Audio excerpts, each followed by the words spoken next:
of the previous two speakers.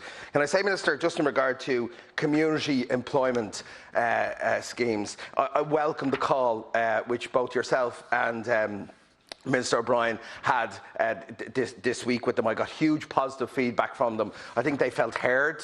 I think particularly those who are on the front line, and I'm taking my lean from the Fingers Meals on Wheels particularly, I think they believe that for the first time you were hearing some of their concerns directly, particularly the issue of referrals.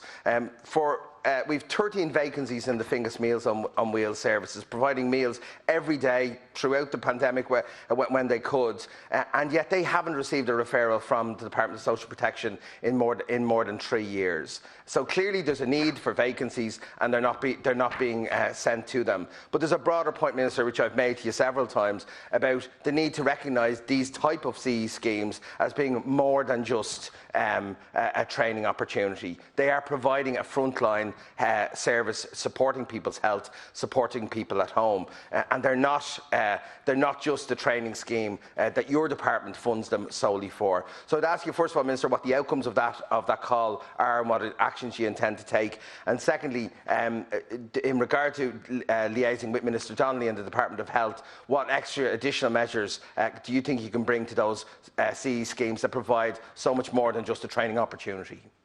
Minister. Just on CE schemes, yeah, I recall in particular the CE supervisor and scheme that you're talking about. There was a lot of very good suggestions made, I think, during that call. We'll take them away and consider them. And just to be clear as well, I suppose we always consider CE schemes as having dual purpose, not just an employment and training opportunity, but very much to provide a local community service as well. So just to acknowledge that very formally as well. It's probably fair to say as well that the activation service of our local office has been very much reduced in recent months, and that has had an impact on the number of referrals going to CE. It's probably down to about 30% at the moment. As the economy opens up, that will reopen up as well, and there will be more referrals coming from local in trio offices. But CE schemes are, of course, entitled to and expected to look for posts themselves as well.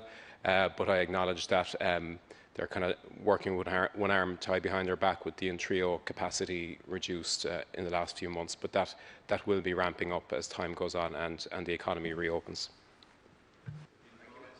And while I appreciate you recognise the dual role, and many CE schemes do have community service, I believe some CE schemes are actually providing state services.